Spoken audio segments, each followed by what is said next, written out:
नमस्कार साथियों, स्वागत है आप सभी का अंकित इंस्पायर्स इंडिया पर। मैं हूं अंकित अवस्थी।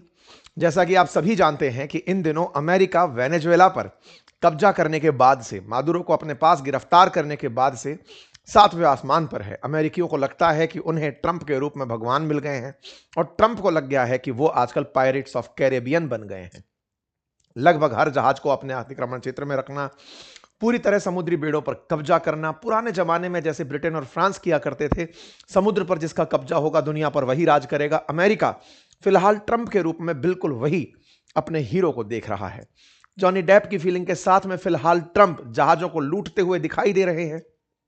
एआई पर वीडियो वायरल है जब ट्रंप वेनेजुएला के जहाजों को अपने सीजर क्षेत्र में लेकर जा रहे थे। वेनेजुएला से पानी के जहाज नहीं, तेल के जहाजों को ये कब्जा कर रहे थे। तेल के जहाजों को कब्जा करते करते इन्होंने वेनेजुएला के तेल पर कब्जा कर लिया। यहां तक सब समझ में आया। हाल ही में इन्होंने एक खेला कर दिया, और यह अक्सर माना जाता है कि जब आप अपराध कर रहे हो तो उसकी एक अति आती है, और जब अति आती है उसके बाद में केवल विनाश ही उसका परिणाम बनता है। हाल ही में अमेरिका ने ट्रंप के नेतृत्व में रूस के एक जहाज को पकड़ लिया है। यह जहाज अमेरिका की नजर में वेनेजुएला जहाज था, लेकिन रूस ने क्लेम कर दिया है कि यह जहाज मेरा था और आपने मेरा जहाज पकड़ लिया है।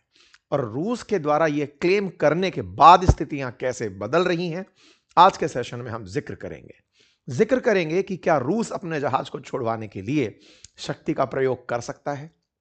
और जब तक अमेरिका और रूस एक दूसरे के सामने कन्फ्रंट नहीं करेंगे, तब तक इस धरती से अमेरिका रूपी पाप खत्म नहीं होगा।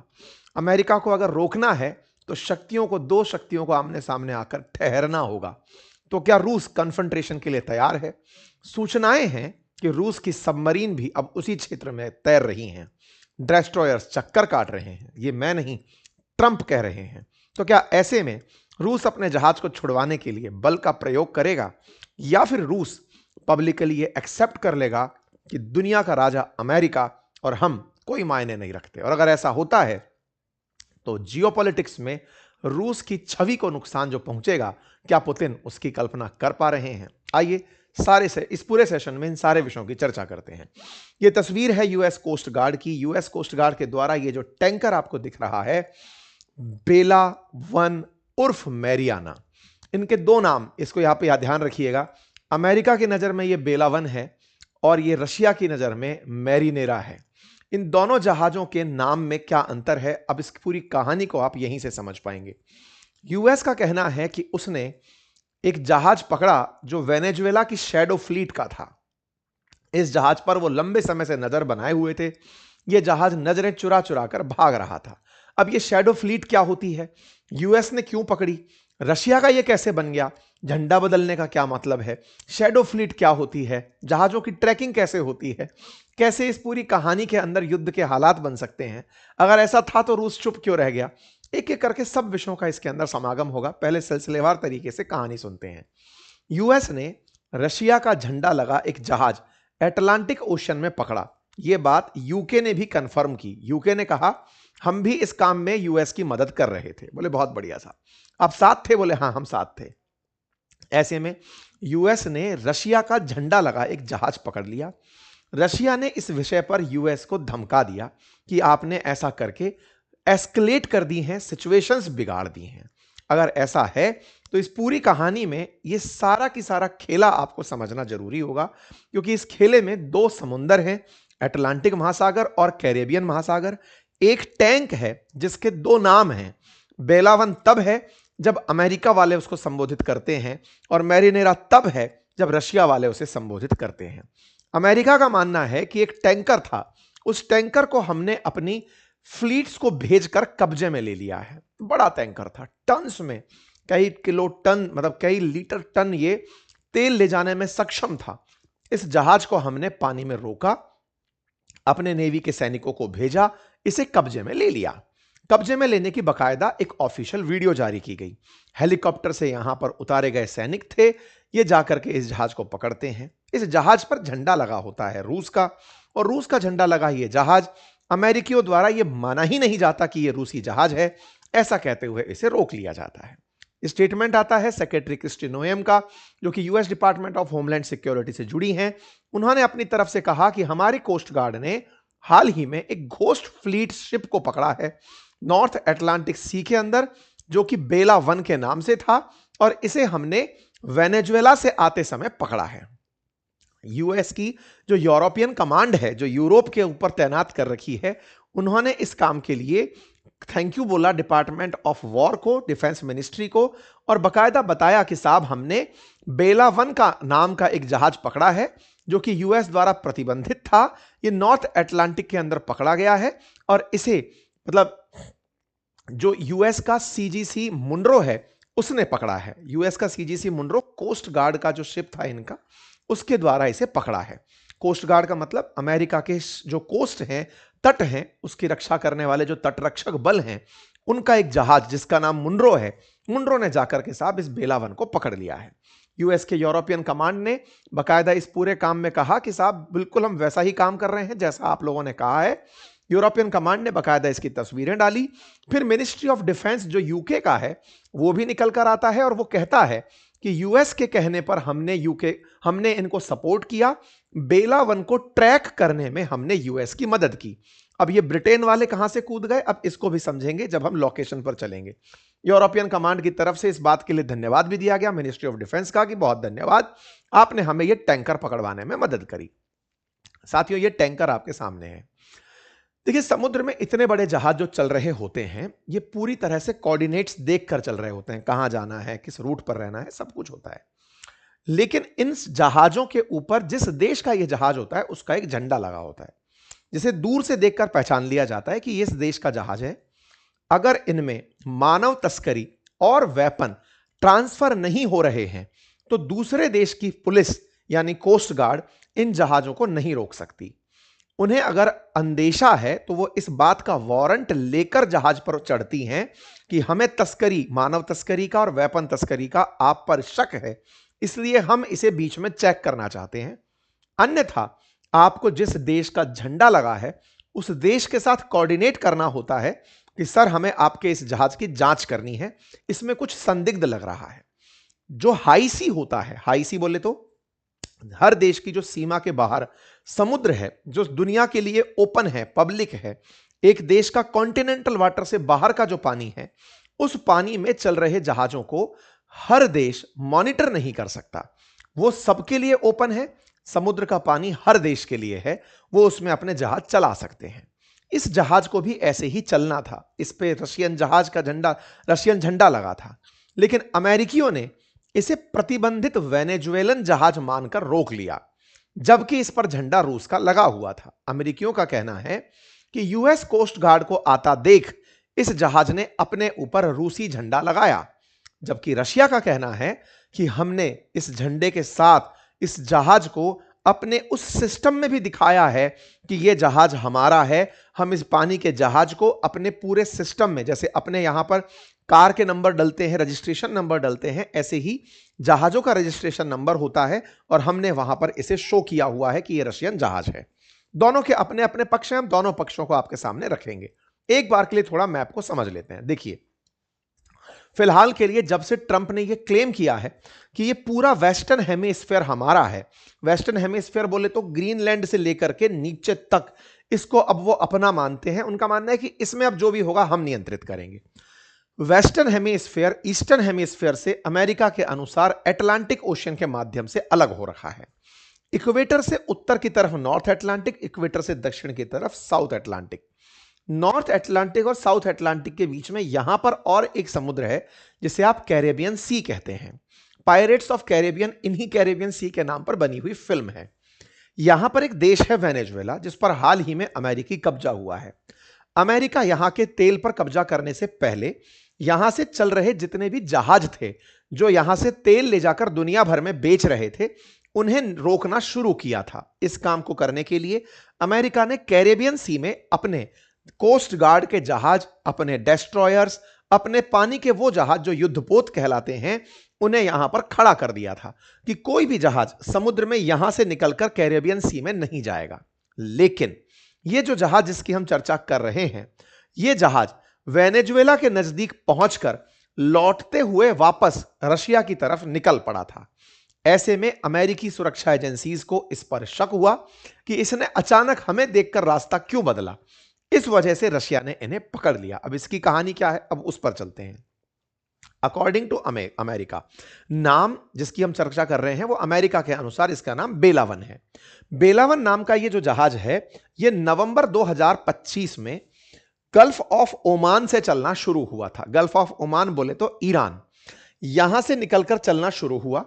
स्ट्रेट ऑफ ये जो बाबे मंडल करके स्ट्रेट है यहां से क्रॉस हुआ, रेड सी से होते हुए ये यहां पर आता है, जिब्राल्टर स्ट्रेट मेडिटेरेनियन सी को क्रॉस करके फिर ये अटलांटिक सी में एंट्री करता है।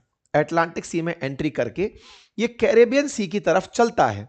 जब कैरेबियन सी की तरफ चलता है उन दिनों अमेरिका यहां पर पूरी तरह ब्लॉकेड लगाकर बैठा है। आप पूछेंगे सर बहुत धीरे चल रहा है, जहाजों को समय लगता है इतना दूरी ट्रेवल करने में, जहाजों को पानी के अंदर ट्रेवल करने में, क्योंकि बहुत सारा ईंधन लेकर ये चल रहे होते हैं। ऐसे में कैरेबियन सी में ये लगे हुए ब्लॉकेड को देखकर लौटना शुरू कर देता है। वेसल अपना रास्ता बदल देता है और बदलकर यूरोप की तरफ मुड़ जाता है। यूरोप की तरफ मुड़ते समय जो समुंदर है वो अटलांटिक सी है। अटलांटिक सी में ये जनवरी के अंदर तैरता हुआ दिखाई देता है। लेकिन इस बीच में जब ये रास्ता बदलता है ये अपने उस ट्रांसपोंडर को बंद कर देता है जिससे ये पता चल सके कि ये किसके साथ बातचीत कर रहा है या इसे मतलब ट्रैक किया जा सके। उन ट्रांसपोंडर्स को ये ऑफ कर देता है। अचानक ये कुछ समय बाद जनवरी 7 के आसपास आइसलैंड और आयरलैंड के बीच के पानी में दिखाई पड़ता है।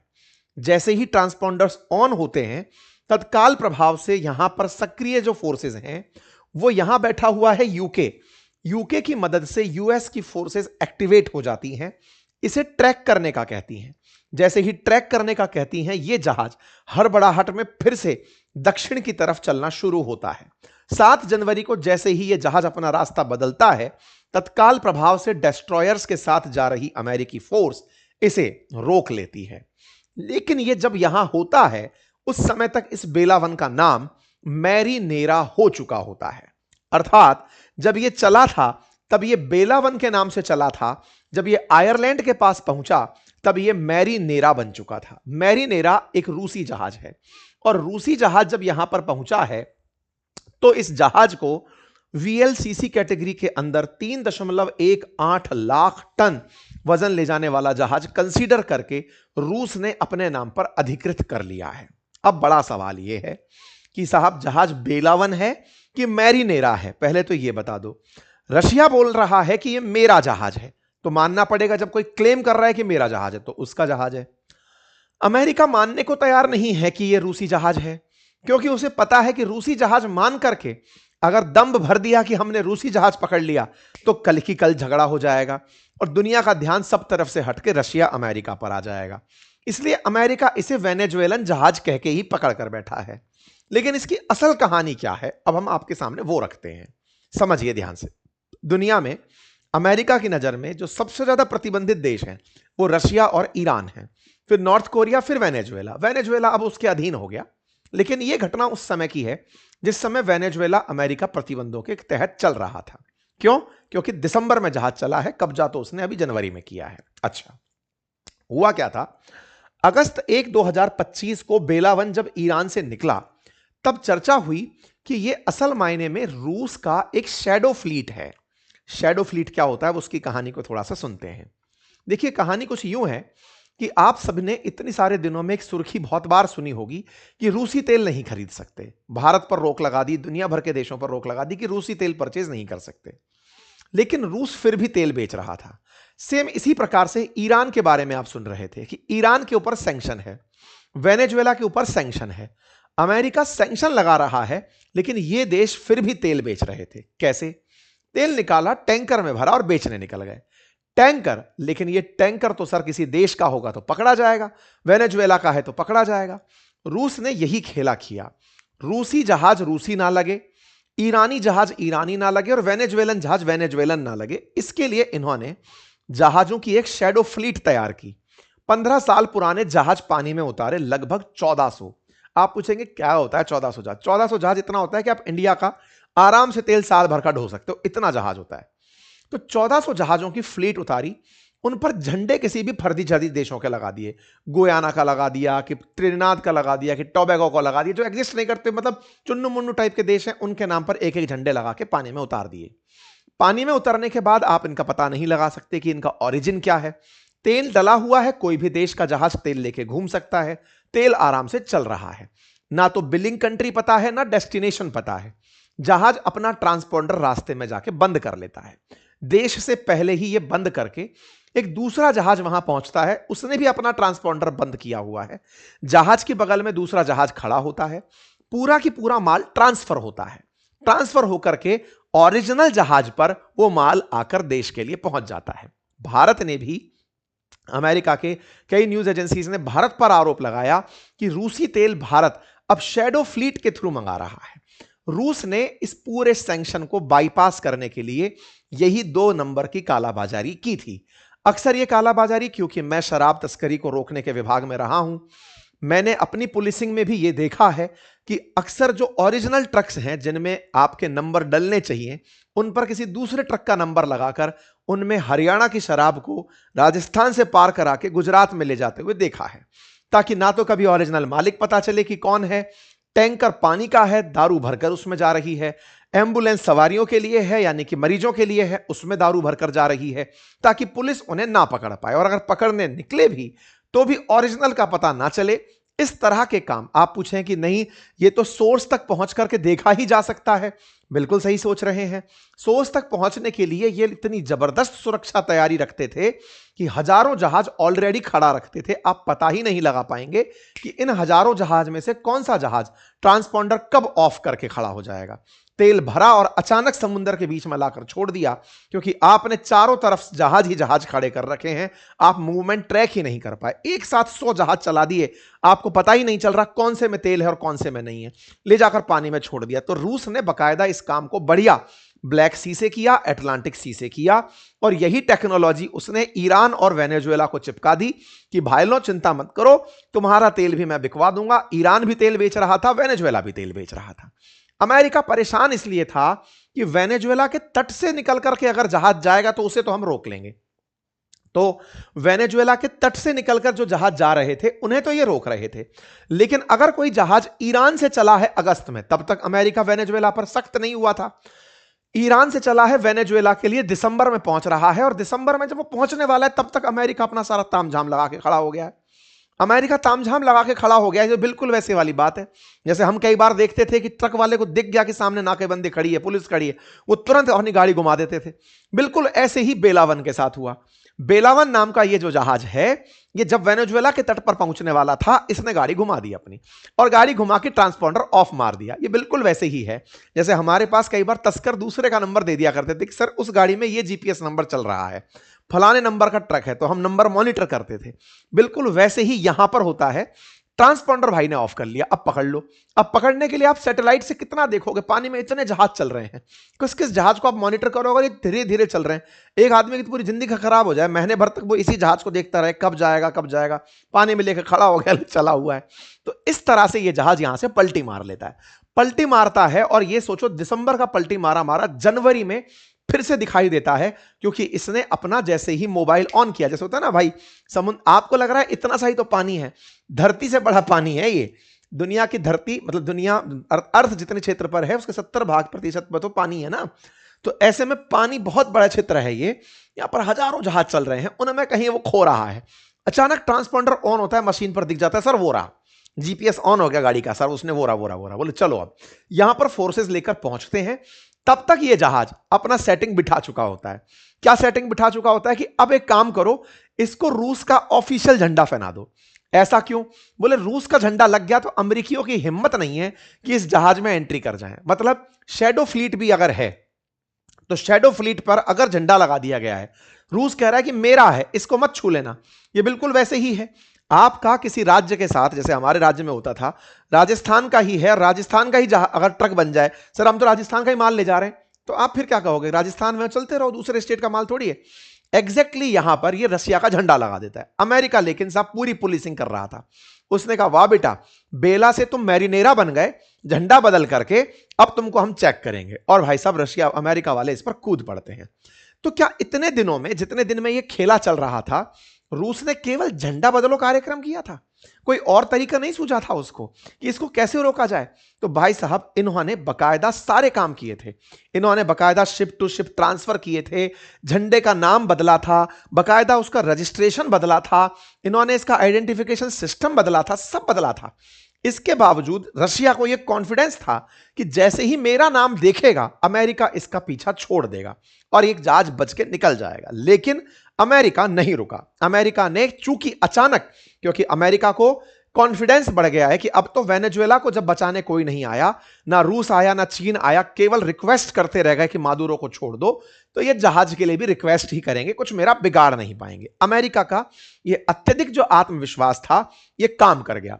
मैरिनेरा का ऑफिशियल रजिस्ट्रेशन लिस्ट में भी नंबर था, रूसी झंडा था, लेकिन फिर भी पकड़ लिया। और अमेरिका ने कहा कि हमने ब्रिटेन की मदद से इस जहाज को पकड़ा। इसका मतलब नाटो एक हो गए, अमेरिका और ब्रिटेन एक साथ होकर के पकड़ने निकले। जिस जहाज से पकड़े वो ये यूएस कोस्ट गार्ड था, जिसका नाम था मुनेरो, उससे ये पकड़ने निकले। बकायदा कोस्ट गार्ड ने इस जहाज को रुकवाया, उस पर हेलीकॉप्टर उतरवाया। इसमें 28 लोग मिले। एक तो साहब बड़ी खुशी की बात आजकल इस पर है कि दुनिया में कहीं कोई भी हादसा हो रहा हो, कोई सेलिब्रेशन हो रहा हो, कोई भी आदमी पकड़ा जा रहा हो, हम इतने हो गए हैं कि हम मिल ही जाते हैं। हम भारतीयों की संख्या में गजब इजाफा हुआ है। 28 लोग इस कुल जहाज पे थे।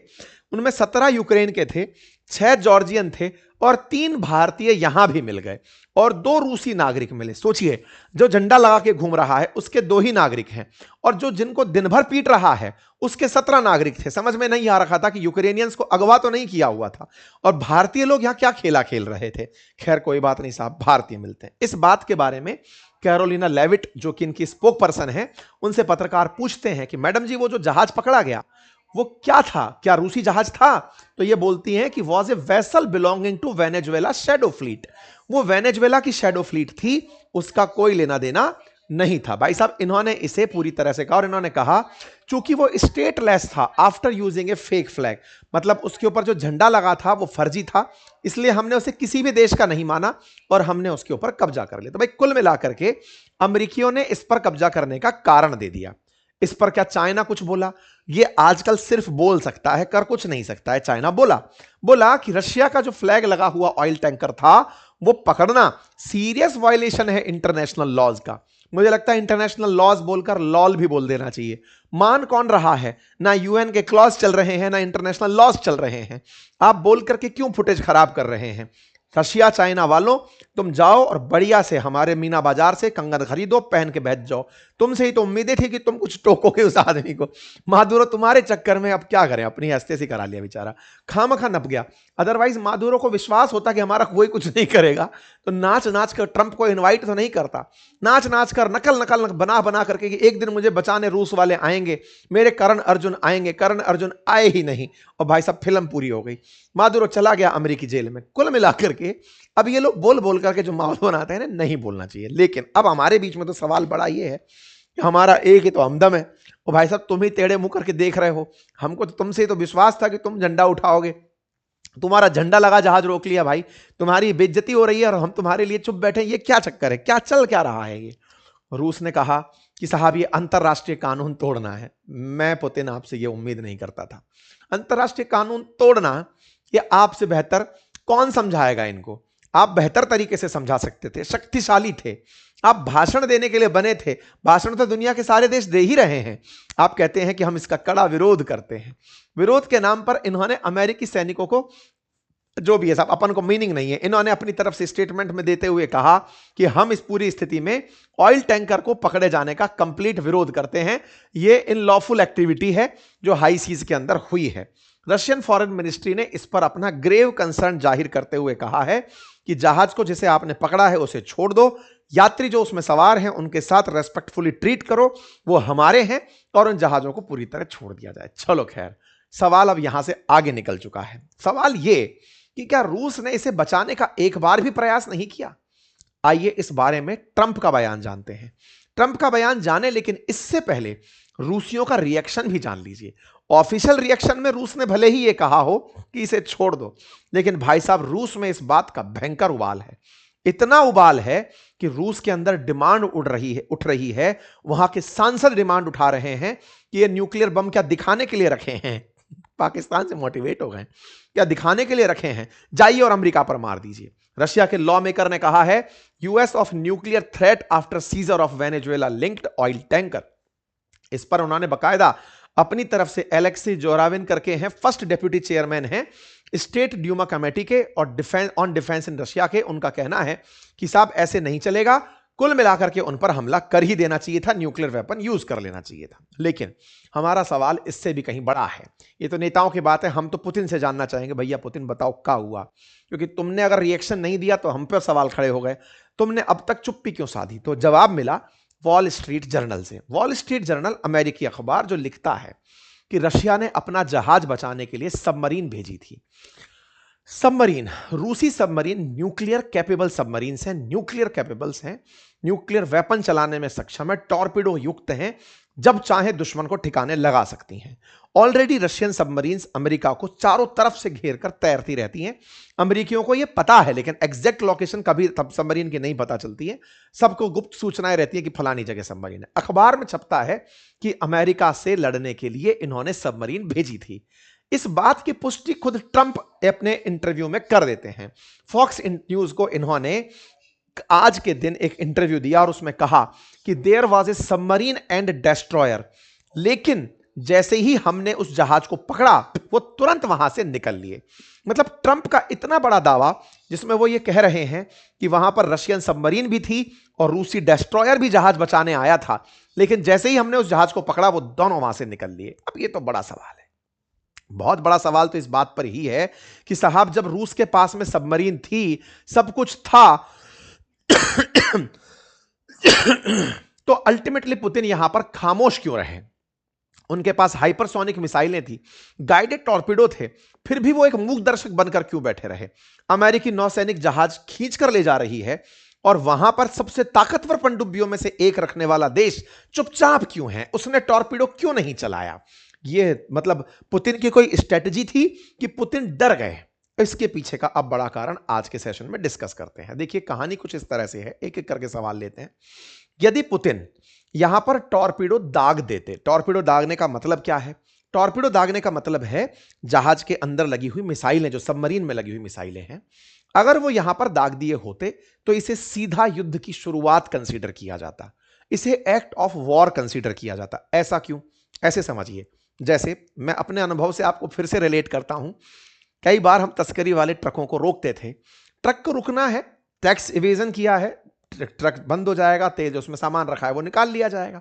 लेकिन अगर वो हम पर फायर खोल दे तब तो भाई साहब हमें इसे अटेम्प्ट टू मर्डर में डालना पड़ेगा कि इसने हमें मारने का प्रयास किया। मारने के प्रयास में सजा ज्यादा बड़ी होगी। बिल्कुल वैसे ही यहां पर जो एक्ट ऑफ वॉर है, अगर वो अपनी तरफ से सबमरीन चला दे, बम गोला फेंक दे, टॉर्पीडो चला दे, दुश्मन को डुबो दे, अगर वो ऐसा करने लग जाए तो यह कहा जाएगा कि भाई चेक करने के लिए तो जहाज रोका था, चेक तो कर ही सकते हैं। आपको झगड़ा करना है तो इस बात पे करो कि हमने चेक क्यों कर लिया, चेक करने का नियम है। अगर लगता है हमने गलत चेक किया है, हम आपके जहाज को छोड़ देंगे। आपने अगर हमारी नेवी पर जहाज पर, भाई हमारी तो सेना है, बिल्कुल अमेरिका की तो पुलिस है, उस पर फिलहाल रूस अपनी तरफ से वो चला दे रहा है, यानी कि वो जानबूझ करके गिल्टी हो जा रहा है। तो ऐसी स्थिति में जो सबमरीन का कमांडर है उसने टॉर्पीडो चलाने का आदेश नहीं दिया। अगर वो यहां पर रूस के ऊपर हमला पाता, यानी कि अगर वो पुलिस या फिर वो अमेरिकी जहाज अगर सबमरीन की तरफ निशाना फेंकते, तब तो ये एक्शन ले सकता था, लेकिन खुद से एक जांच के खिलाफ एक्शन नहीं ले सकता था। बिल्कुल वैसे ही जैसे पुलिस वाले ट्रक को जांच के लिए रोकते हैं, ट्रक वाला कहे कि नहीं जांच करा रहा, ज्यादा करेगा, ले तेरे ऊपर ट्रक चढ़ा दिया, अपराध हो गया ना। तो ये अपराध करने जैसा था, रूस यहां पर रुका रहा। लेकिन साहब एक बात और भी थी, और वो क्या थी, असल में जहाज की कुछ कीमत रही होगी, कुछ 1 करोड़ रुपए होगी, सैकड़ों करोड़ रुपए होगी, सैकड़ों करोड़ का इसमें माल भी हो सकता है। लेकिन सबमरीन बहुत महंगी बनती हैं, बिलियंस ऑफ डॉलर्स में बनकर आती हैं। जैसे ही सबमरीन यहां पर फायर खोलती, सबमरीन का मतलब ही है गुप्त तरीके से चलने वाला जहाज, जिसके बारे में पता है कि यहां खड़ा है, लेकिन जब तक उसने फायर नहीं खोला है आप भी उसे नहीं मारोगे, क्योंकि वो हाई सी में तैर रही है। फायर खोलते ही दुश्मन चारों तरफ से चुन्नू मुन्नू टाइप के, मुंडरो टाइप के डेस्ट्रॉयर लेकर के सबमरीन को मार सकते थे। उससे बिलियंस ऑफ डॉलर का रूस का नुकसान हो जाता। वो एक छोटा सा टारपीडो चलाती, उधर से अपने ऊपर हुए फायर के चलते, बिल्कुल वैसे ही है।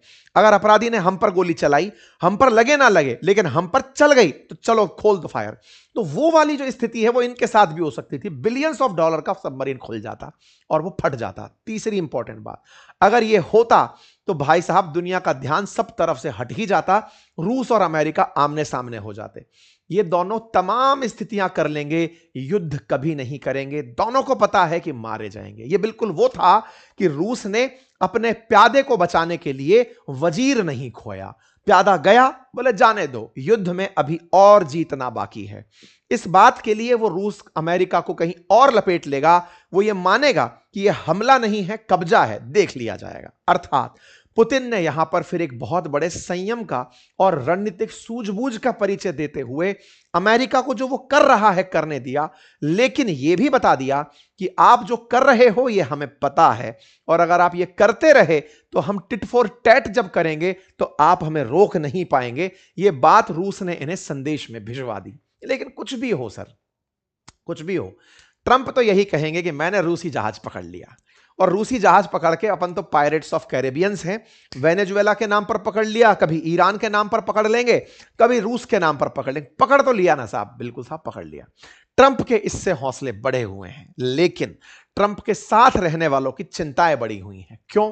क्योंकि पुतिन कहीं तो गुस्सा निकालेंगे। निकाले, क्या किए भाई साहब? जाते ही पेल दिए। किसको? यूक्रेन को।